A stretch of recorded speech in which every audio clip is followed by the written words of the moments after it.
오늘 밤에 우리가 상고할 하나님의 말씀은 신약성경 야고보서 1장 2절, 3절, 4절 그리고 12절 말씀 저와 여러분이 함께 읽도록 하겠습니다. 신약 371페이지 야고보서 1장 2절, 3절, 4절, 12절 말씀 함께 읽습니다. 시작. 내 형제들아, 너희가 여러가지 시험을 만나거든 온전히 기쁘게 여기라. 이는 너희 믿음의 시련이 인내를 만들어내는 줄 너희가 알미라. 인내를 온전히 이루라. 이는 너희로 온전하고 구비하여 조금 더 부족함이 없게 하려 함이라. 12절입니다. 시험을 참는 자는 복이 있도다. 이것에 옳다 인정하심을 받은 후에 주께서 자기를 사랑하는 자들에게 약속하신 생명의 멸류관을 얻을 것임이니라. 아멘. 여러분 종종 성경을 읽을 때 어떤 생각이 드시는지 모르겠습니다만 저는 종종 성경을 읽을 때 어떤 구절들을 만날 때마다 상당히 놀라고 당황스러운 그런 정말 이거는 말이 안 되는, 말로는 이해할 수 없는, 받아들일 수 없는 그런 말씀들을 접하곤 합니다. 우리를 놀랍게 만들고 상당히 당황스럽게 만드는 그런 말씀들이죠. 예를 들면 우리가 이미 상고한 바 있는 아무든지 나를 따라오려거든 즉 주님의 제자가 되길 원하면 자기를 부인하고 자기 십자가를 지고 나를 쫓아야 된다. 사람이 자기를 부정하는 것만큼 어렵고 당황스러운 일이 어디 있겠습니까? 또 어느 부자 청년이 예수님에게 나와서 예수님 내가 어떻게 해야 영생을 얻겠습니까? 하는 그 질문에 우리 예수님 뭐라고 말씀하십니까? 내가 가진 모든 소유와 재물을 다 팔아서 가난한 사람들에게 나누어 주고 그리고 나서 나를 쫓으라. 그래서 그 친구는 대단히 당황스럽고 대단히 놀라면서 근심하여 돌아갔다라고 말하고 있습니다. 저는 이 야고보서 1장의 말씀을 읽을 때마다 이 말씀이야말로 우리를 대단히 놀라게 만들고 당황스럽게 만드는 그런 말씀들이다 라고 생각합니다. 뭐라고 말씀합니까? 이전에 너희가 여러가지 시험을 만나거든 온전히 기쁘게 여기라. 여러분 시험을 기쁘게 여기는 사람이 누가 있겠습니까? 우리 주일학교 친구들, 중고등학생들, 대학생들 늘 우리가 치르는 중간고사, 기말고사, 각종 시험, 입시시험, 입사시험, 어떤 종류의 시험이든지 시험을 기쁘게 여기는 사람은 별로 없을 것입니다. 여러 가지 시험을 만나거든 기쁘게 여기라니요. 여러분 이것이 얼마나 우리에게 기쁨이 되는 말씀이겠습니까? 현실적으로 볼 때. 그러나 이 말씀은 사실이고 진리입니다. 이것은 우리를 당황스럽게 만들고 때로는 우리를 두렵게 만들고 놀라게 만드는 말씀이지만 사실이고 진실의 말씀입니다. 만약에 이 말씀이 사실이 아니고 진실이 아니라면 이 하나님의 말씀은 거짓의 말씀으로 판명이 될 겁니다. 우리 구주 예수 그리스도를 생각해 보십시오. 예수님께서 사람의 몸을 입고 이 땅에 오셨을 때 오랫동안 그분이 사단의 시험을 당하셨습니다. 우리가 그리스도인으로서 시험을 당할 때 우리 종종 잊어버리는 것이 하나 있는데 예수님이 이미 우리가 당하는 종류의 모든 종류의 시험, 우리가 상상할 수 없는, 우리가 경험하지도 못했던 온갖 종류의 시험을 이미 당하셨다는 사실을 우리는 종종 잊어버리죠. 예수님이 당하신 시험은 마태복음 4장에 기록된 특별히 그 시험은 누구도 당해보지 못한 전례가 없는 시험이었습니다. 그러나 그러한 시험을 이기신 그리스도에게 임한 결과를 우리가 안다면 우리를 당황스럽고 놀라게 만드는 하나님의 이 말씀이 축복의 말씀임을 우리는 깨닫게 될 것입니다. 마태복음 4장 11절에 보면 시험의 결과가 기록이 되어 있습니다. 사단이 40일 동안 금식하신 예수님을 세 가지로 시험했습니다. 그 모든 세 가지의 시험을 우리 예수님께서는 말씀으로 물리치셨고 승리하셨죠. 그 결과 4장 11절에 이런 말씀이 기록되어 있습니다. 그리스도를 시험하던 마귀는 떠나고 천사들이 와서 수종들더라. 그리스도인 역시 마찬가지입니다. 지난주에 우리는 시험을 당하는 그리스도인의 자세 가운데 하나가 승리를 확신하는 것이다 라고 배웠습니다. 성도가 성도로서 그리스도인으로서 예수님을 믿는 믿음 때문에 온갖 종류의 시험을 당할 때 기뻐하고 즐거워하는 동시에 승리를 확신하고 담대하게 그 시험을 통과해야만 합니다. 그렇게 시험을 통과하고 마침내 시험을 극복하고 이기는 그리스도인에게는 여러 가지 유익이 따라옵니다. 여기 시험을 이긴다라고 할 때 이 이긴다라고 하는 표현에는 그 시험을 통과한다 또는 극복한다, 시험을 견디어낸다라고 하는 의미가 포함되어 있습니다.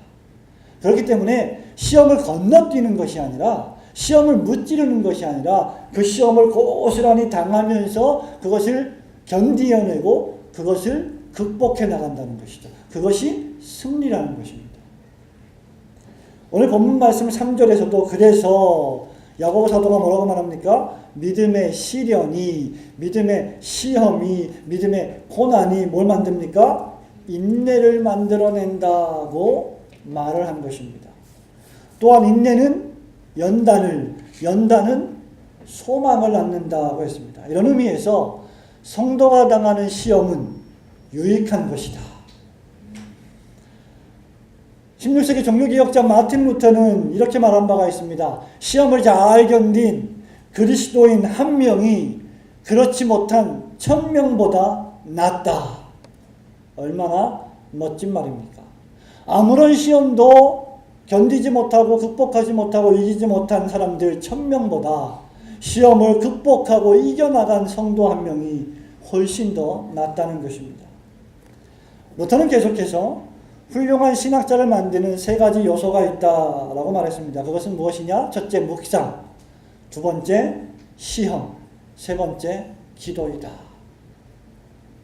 그렇다고 하면 성도에게 있어서 성도가 당하는 시험에는 어떤 유익이 있을까? 오늘 그리스도인의 참된 특징, 참된 성품 30가지 가운데 9번째 시간으로 시험을 이기는 그리스도인이라는 제목으로 4가지를 간단하게 살펴보려고 합니다. 첫 번째, 성도가 당하는 시험은 예수 그리스도를 향한 우리의 사랑과 순종을 입증해 준다는 것입니다. 히브리서 12장 6절부터 8절 말씀에 보면 이렇게 히브리서 기자가 말합니다. 주님께서 그 사랑하시는 자를 징계하시고 그의 받으시는 아들마다 채찍질 하심이니라 하였으니 너희가 참음은 징계를 받기 위함이라. 하나님이 아들과 같이 너희를 대우하시나니 어찌 아비가 징계하지 않는 아들이 있으리요. 징계는 다 받는 것이거늘 너희에게 징계가 없으면 사생자요 참 아들이 아니니라. 이 땅에서 우리가 당하는 성도로서 신자로서 그리스도인으로서 당하는 시험은 우리가 지난주 오후에 살펴본 바와 같이 하나님께서 허용하시고 어떤 경우에서는 하나님께서 우리에게 부여하신 것입니다. 하나님께서 우리를 단련하신 후에는 욥에게 그러하셨던 것처럼 우리가 정금같이 나오게 될 것입니다. 그렇기 때문에 그 시험을 통과하는 우리들은 우리를 사랑하시는 그리스도를 향한 우리의 사랑과 순종과 믿음을 무엇을 통해서 입증하느냐? 시험을 견디어냄으로 입증한다는 것입니다. 오늘날 한국교회뿐만 아니라 전 세계 교회의 기독교 또는 교회 또는 그리스도인이라고 하는 이름을 가진 조직과 단체와 개인들에게 있어서 시험이라고 하는 단어가 마치 완전히 사라져버린 것만 같습니다. 시험당하는 그리스도인이 없어 보입니다. 기독교는 그저 그리스도인에게 축복을 주고 그저 좋은 것들만 안겨다주는 선물 꾸러미를 선물 상자를 가져다주는 그러한 종교인 것만 같아 보입니다. 주님을 향한 희생, 그리스도와 그의 복음을 위하여 당하는 고난과 고통은 별로 보이지 않아 보입니다. 그러나 시험, 시련, 고난은 우리 그리스도인들이 나는 예수님을 믿습니다. 나는 예수님을 사랑합니다. 라고 하는 나의 사랑과 순종과 믿음을 입증해 보이는 웅변적인 증거라고 하는 사실입니다. 나아가서 성도 자신이 그 하나님께서 예비하신 하나님의 나라에 합당하다는 것을 입증해 주는 수단이 됩니다. 그렇기 때문에 시험이 왔을 때, 이 시험이 그리스도를 향한 순종과 사랑과 믿음을 내가 입증해 보이는 좋은 계기이구나 라고 생각하시며 시험을 통과하시는 여러분 되시기를 축원합니다. 시험을 이기는 그리스도인이 받는 유익이 무엇일까? 두 번째는 시험은 성도를 성숙하고 강한 신앙인으로 무장시켜줍니다. 성장시켜줍니다. 시험은 그런 의미에서 다른 말로 trial, 시련과도 같은 것입니다. discipline, 단련입니다. 교회 정치에 있어서 권징이라고 하는 것이 있죠. 권징의 영어 이름은 discipline, 징계 또는 단련 또는 훈련을 의미합니다. 시험이라고 하는 것은 마치 부대에서 신병들을 훈련시키는 교관과 같습니다. 혹독합니다. 매섭습니다. 무섭습니다. 고통스럽습니다. 힘듭니다. 슬픕니다. 어떤 경우에 있어서는 대단히 우울하고 어렵습니다. 그러나 그러한 시험을 통과하는 군인들은 그러한 시험을 통해서 점점 더 강해집니다. 사랑하는 성도 여러분, 구약 성경에 위대한 왕 한 명을 꼽으라고 하면 우리는 주저없이 다윗을 뽑을 것입니다. 그러나 다윗이 처음부터 훌륭한 왕이었을까요? 그렇지 않습니다. 다윗은 아주 연약한 목동의 하나였습니다. 그런데 그가 어렸을 때부터 각종 자신의 양떼를 위협하는 짐승들과 사자와 곰과 싸우지 않았다면 그는 가드 족속의 수장이었던 골리앗과 싸울 수 없었을 것입니다. 그리고 다윗이 골리앗과 싸우는 시련에 직면하지 않았다면 그는 훗날 수많은 영적인 전투에서 승리하지 못했을 것입니다. 이처럼 시험과 시련은, 성도가 당하는 고난은 우리가 걸어가고 있는 신앙의 여로에 있어서 우리를 대단히 강한 군사로 성숙시켜준다는 사실입니다. 그렇기 때문에 시험이 다가올 때 그것이 어떤 종류의 시련이요 시험이든지 간에 하나님께서 나를 사랑하시기 때문에 나를 좀 더 강한 전투에 투입시키시기 위하여 훈련시키시는구나 라고 생각하시며 그러한 시험을 넉넉히 이겨나가시는 성도들이 되시기를 소원합니다. 시험을 이기는 그리스도인 세 번째 무엇입니까? 어떤 유익이 있습니까? 구약과 신약 성경에 있는 위대한 그리스도인의 성품을 형성해 줍니다. 인격을 만들어 준다는 말입니다. 성도의 고매한 인격, 그리스도인의 고상한 인격은 예수를 믿는다고 저절로 이루어지는 것이 결코 아닙니다. 이제 막 예수님을 믿는 사람이라고 하면 그는 아주 갓난 아이에 지나지 않을 것입니다. 그러한 갓난 아이를 강한 군사로 만들어주는 것은 역시 시련이요, 고난이요, 고통이요, 시험입니다. 그래서 시련과 고난은 때때로 매우 고통스러운 것입니다. 견디기 어려운 것입니다. 그러나 그것은 위대한 성품을 만들어주는 교감과도 같습니다. 다메섹 도성에서 우리 주님을 만나 주님의 책망을 듣고 주여 내가 무엇을 하리까 라고 회심하여 외치던 바울이 되기 이전에 사울을 생각해 보십시오. 그리고 나서 산전수전 다 겪은 노년의 바울을 비교해 보십시오. 사울과 바울, 그는 얼마나 위대한 자가 되었습니까? 그가 13개의 신약성경의 편지를 쓰고 수많은 소아시아의 교회를 개척하고 수많은 사람들을 회심시켰던 선교사가 된 그 이면에는 그가 수많은 시련과 고난과 시험을 통과했기 때문입니다. 40세에 혈기방자한 모세를 생각해 보십시오. 그는 무엇인가 열심히 해보려고 했지만 그가 한 일은 그저 한두 사람을 죽이는 일에 불과했을 것입니다. 그러나 120세의 모세를 비교해 보십시오.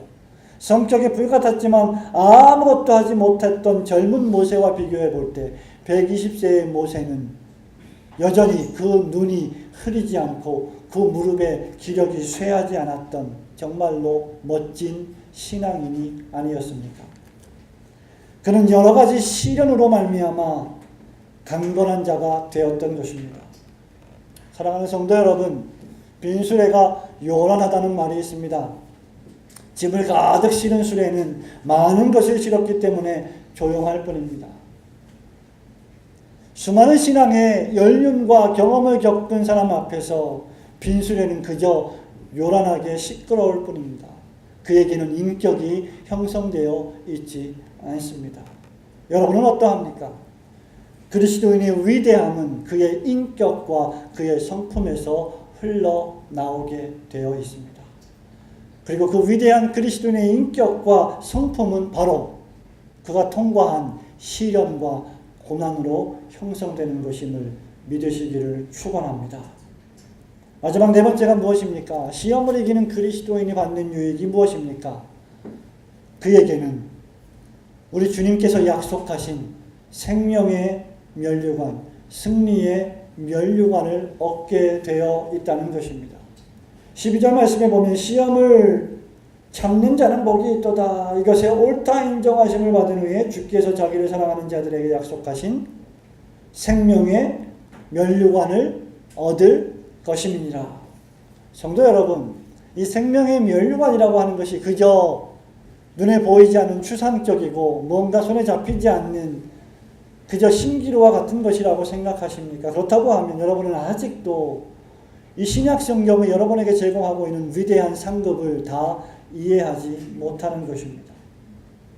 우리에게 임할 복은 우리가 그리스도와 그의 복음 사역을 위해서 얼마나 인내하고 견디며 충성했느냐에 따라서 비례합니다. 그리스도인은 장차 올 세상에서 면류관을 쓰게 될 것입니다.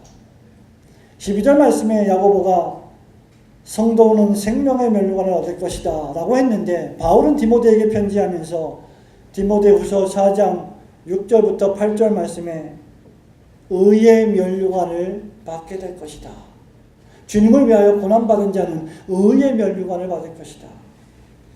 사도 베드로 역시 베드로전서 5장 4절에서 목자장이 나타나실 때에 우리는 시들지 않는 영광의 왕관을 쓰게 될 것이다. 마지막으로 사도 요한은 계시록 2장 10절에서 내가 장차 받을 고난을 두려워 말라 볼지어다 마귀가 장차 너희 가운데 몇 사람을 오게 던져 시험을 받게 하리니 너희가 10일 동안 환난을 당하리라. 네가 죽도록 충성하라. 그리하면 내가 생명의 면류관을 내게 주리라 라고 약속한 바 있습니다. 사랑하는 성도 여러분, 이 얼마나 영광스러운 장면입니까? 생명의 면류관, 의의 면류관, 영광의 면류관, 영생이라고 하는 이 면류관은 의를 위한 핍박 없이 주어지지 않는다는 사실을 기억하시길 바랍니다. 의를 위하여 핍박을 받는 자는 그래서 복이 있다고 했습니다. 그리스도를 위하여 능력을 참는 자는 그래서 복이 있다고 예수님은 산상수훈에서 말씀하셨습니다. 모세가 바로의 공주의 아들이라 이름을 칭함을 거절하고 하나님의 백성과 함께 고난받기를 즐거워했던 이유도 역시 우리 하나님께서 마지막 날에 우리에게 주실 상주심을 바라보았기 때문입니다. 사랑하는 성도 여러분, 여러분은 지금 어떤 시험을 통과하고 있습니까? 어떤 고난과 어떤 시련에 직면하고 있습니까? 걱정하지 마십시오. 그 시험을 극복하고 인내 가운데 통과하는 자들은 우리 주님께서 생명의 면류관, 의의 면류관, 영광의 면류관을 주실 것입니다. 여러분이 어려운 일을 당할 때마다 그 면류관을 주시겠다고 하는 약속을 생각하시기를 축원합니다. 그것도 영원한 하나님의 나라에서 영원히 쓰고 주님과 함께 즐거워하게 될 면류관이 아닙니까? 이 얼마나 놀라운 하나님의 은혜입니까? 이 면류관을 소망하며 오늘도 내일도 앞으로도 주님 다시 오실 때까지 최선을 다하여 주님의 나라와 주님의 의를 위하여 먼저 모든 것을 구할 줄 아는 지혜로운 성도들이 되시기를 주님의 이름으로 축원합니다.